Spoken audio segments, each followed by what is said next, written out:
Recently, I was talking to my friend Wesley about his new book, Notice Journal Volume 1.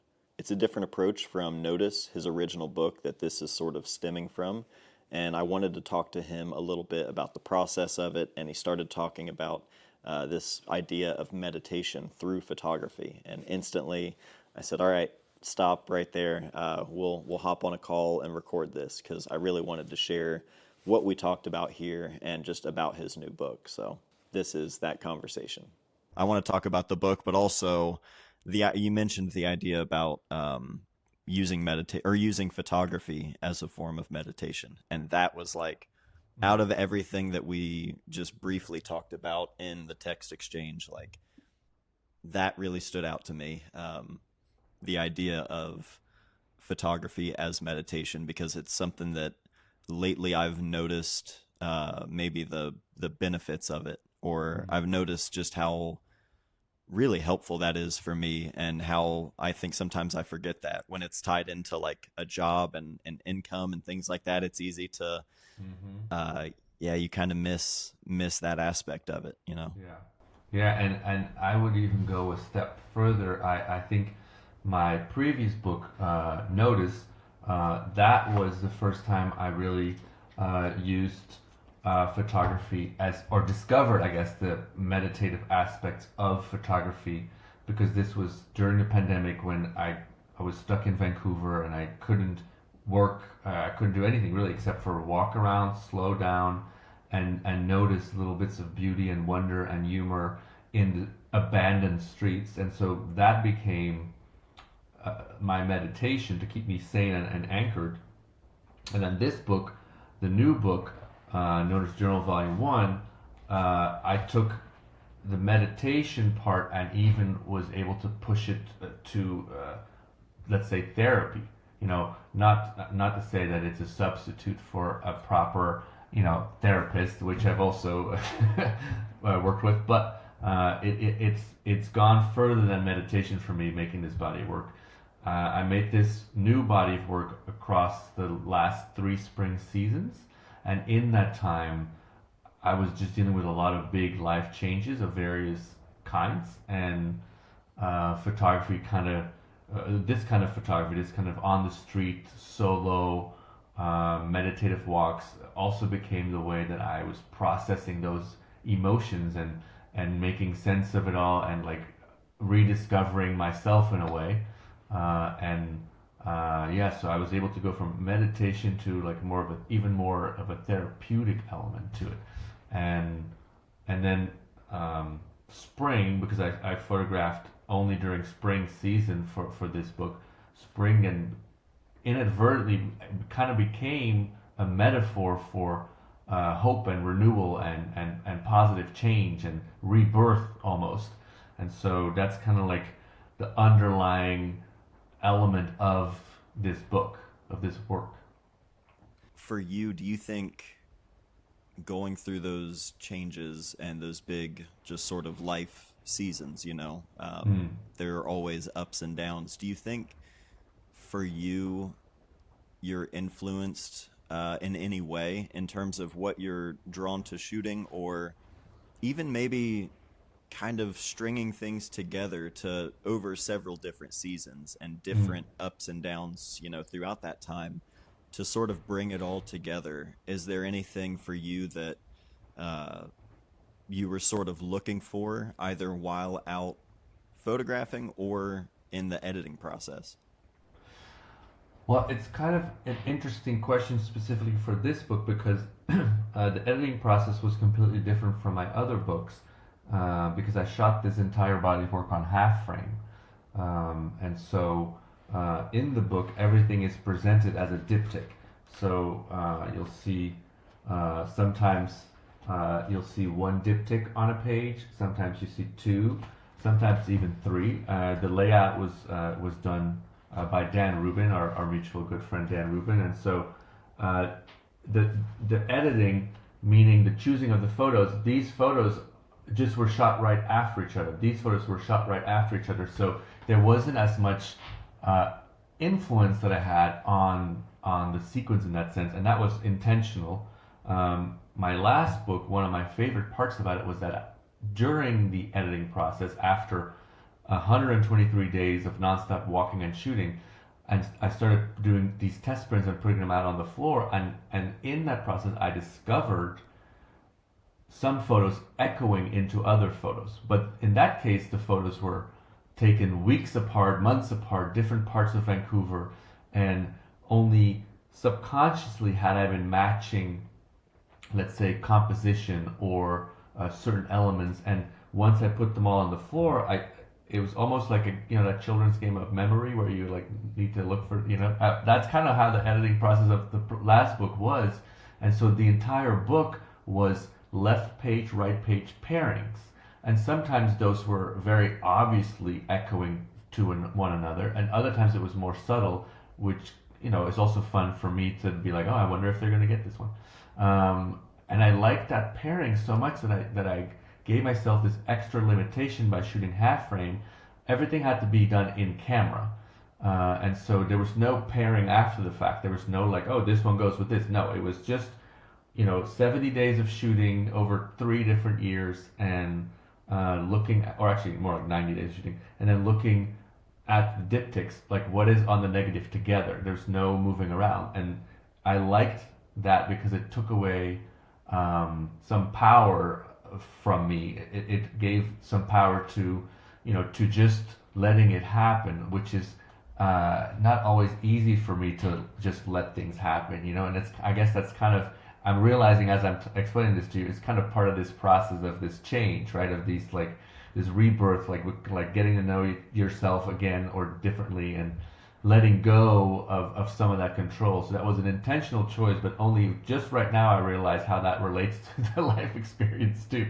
And so that was really fun because I wasn't intentionally shooting things to match.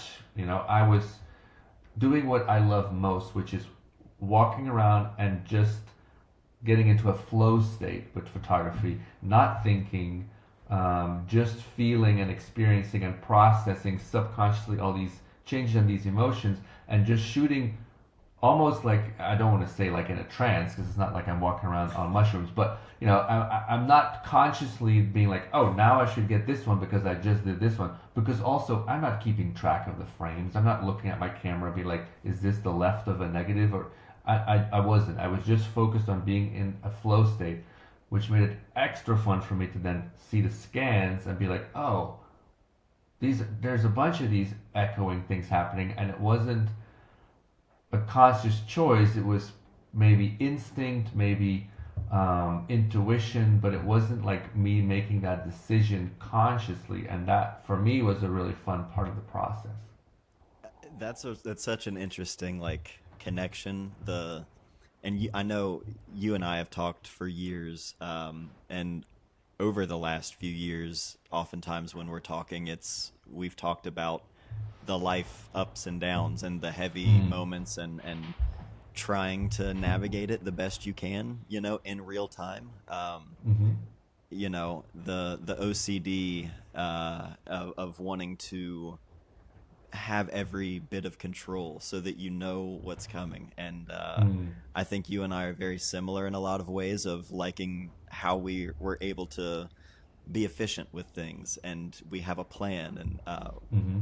I relate to you on that in a lot of ways. And the idea of life not giving you those, you don't have the freedom of that in life. We can try to Mm-hmm. plan out our things that we do, but life will always have its Yeah. own things to throw in. And the spontaneity of leaving that room for chance with photography, whether it be in your sense, with the half frame and just letting things, let things lay where they fall. That idea tied in with just embracing the seasons of life and the ups and downs. That's a beautiful kind of thing. It's a good reminder, I think. I've been inspired by you over the last few years, or a couple years, however long it's been that you've been doing the Process newsletter. And what kind of role does that play in your actual process of creating, the ability to share and receive the feedback, and having that community there? What's that been like for you as you've been working on your own projects in this book and, I think it's been, I'm now, I think it's a weekly newsletter. It comes out every Sunday, and I think this coming Sunday is issue 171. And so it's been a minute, Yeah. and it's definitely changed a lot for me, changed the way I work, and I think the biggest benefit is perhaps that it helps me get out of my head because I have to. Well, I don't have to, but I'm choosing to explain what I'm doing to someone, and not just the. Oftentimes, it's not really even the technical aspect of it. I also talk about that, but it's more about the philosophy behind it, or the steps that I'm taking towards with certain goals, or I've done a whole series for this book about like I think it's 14 steps of bookmaking, starting at the ideation phase all the way through like picking the thread that is used for the binding. Like I get real granular with it, and doing that I think serves several purposes. One is what I'm trying to do is like, look, this is what I'm making. This is how I'm doing it, and then the kind of like silent third part is what I hope people receive, which is, and you could totally do it too. Like I'm showing you how to do it. I'm giving you some sort of permission to do it. Not that we need that, but oftentimes we kind of do. If someone whose work we enjoy is doing something and he's showing you, you can do it too, then it sometimes it's that little extra nudge that lets us then actually do it. And for me personally, also having to crystallize my thinking in a way that I can write it down and it's clear and it's ripped away from pretense and and kind of from emotion too. Like I'm really just showing you like this is what I'm doing, why I'm doing it, how I'm doing it. It helps me with my process because it creates clarity for myself, because I'm trying to create clarity for someone else, and then also kind of like at the same time demystifying a lot of the process, because I think as a beginning photographer myself, I didn't know how anything worked, and I would have loved if one of the photographers that I looked up to or whose book I really liked or whatever, if I could watch over their shoulder with every step. That just wasn't around 10 years ago, when I started for the first time really digging into photography, and certainly not when I was a child when I was doing it. But I'm very grateful for the opportunity to share all of this with folks, because I get a lot out of it for myself, and I love getting the messages that say, "Hey, I made this scene. Can I send it to you?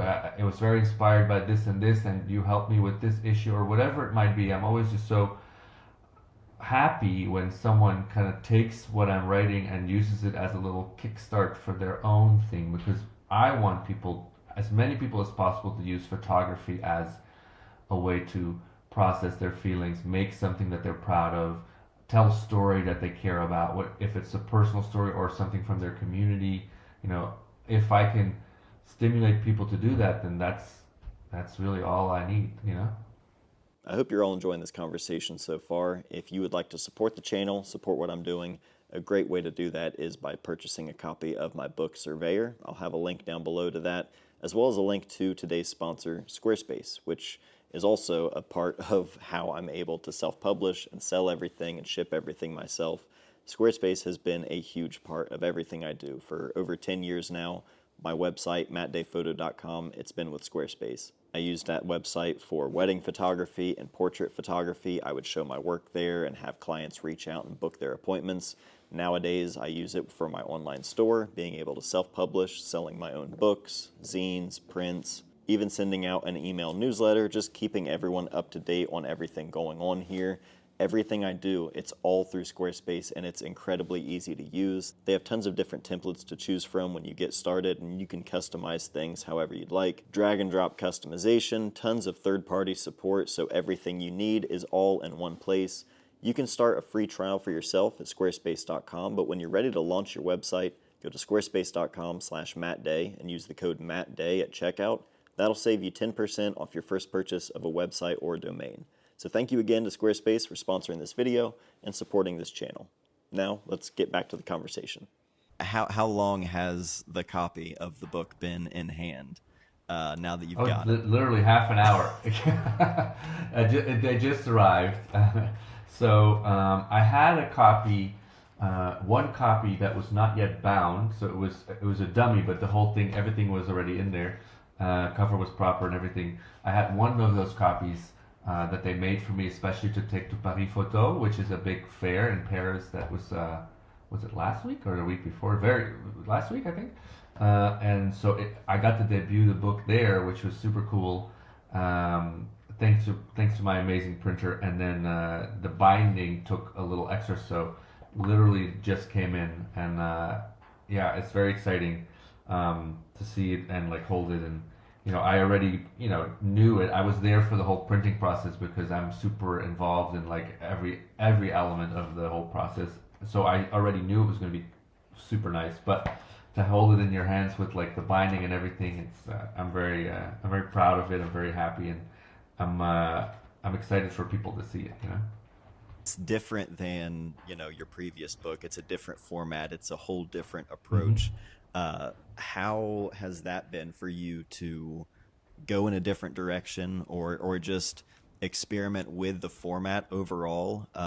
That's something that I'm really interested in doing in the future. Mm. What's that looked like for you? How did you kind of come to the decision on, making the book the way that it is? Yeah. So the first one, or the most recent one, this one is well, it's in plastic now, so it's a little bit shiny. But this is a cloth-bound hardcover classic monograph. Like the materials that we chose, everything about it, truly like a kind of a classic monograph format. And what I wanted to do with this book was, it's called Notice Journal Volume 1 because I wanted to start a series. I'm kind of obsessed with the collector impulse that goes with books that look like they belong together. I since we just moved, I don't really have any out, but I have many books. Like I have like Penguin Great Idea series that are all like next to each other, and they all look like they're not the same, but they look like they belong together. And so where do you find that? You find it in the size, in the materials, and the ratio of like how the book looks. And so this is the first one, and I already know that volume 2 will be released in October of next year, and it'll be the exact same size, the same materials, different design, because this design is very specifically designed by Maxwell George to take inspiration from the Amsterdam School of Design from 1910 to 1940. This is a font that he created by hand, which I'm super pumped about. You can also see it on the back. It seems a little bit hard to read, but if you hold it in your hands, Oh, it's yeah. actually very clear. And so I'm so excited about this font. I get so nerdy about these like details, but I had all these creative meetings with Maxwell about, well, all these photos were taken in Amsterdam, and many of them were taken in older neighborhoods of Amsterdam that are very much architecturally and design-wise influenced by this Amsterdam School of Design, which is, not to go too deep into it, but it is the school of design that also inspired Bauhaus, which is a famous school of design that people may have heard of. And so I got super into it, and then Maxwell got super into it, and he designed this like custom font. That is all to say, this font belongs to this book. The next book will be the same size, different color, different design, because each book will be about a different thing within the Notice universe, if you will. These are all small observations in the street as I'm processing my emotions, similar to how this book was small observations in the street that were empty. But a future volume might be a series of all these street portraits that I've done all over the world, because that's another form of noticing. I'm noticing a person, I'm noticing something that's unique about them. It could also be a book about landscape that I did in Japan or whatever. There's an unlimited amount of things that I can fit with underneath this like Notice umbrella, and so each volume will be different, except it will also feel like it's part of the same library. Because in my mind, I just want to quickly fast forward 20 years and have like 20 notice volumes next to each other, and like it looks like a little library of work, that I've made, and hopefully people will, get each one so that they can nicely fit together. And I'll make a slipcase in the future so that we can fit a couple together. But that's all, The front every time will also have a little flap, and it will have the subtitle of the book on it.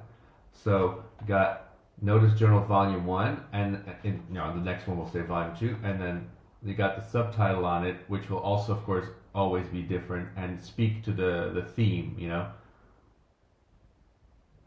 And then it also gives the opportunity to, this was Dan Rubin's idea, which is, of course, very smart because he's very smart, to do a little, like hide our little publishing company logo right there in the inside of the flap, and maybe we'll play with that and do some other things underneath. But and then on the inside of the back cover, there is a map of the places that I walked in Amsterdam, similar to how the last book had it. And this is illustrated by Jeffrey Phillips, an amazing illustrator from Australia.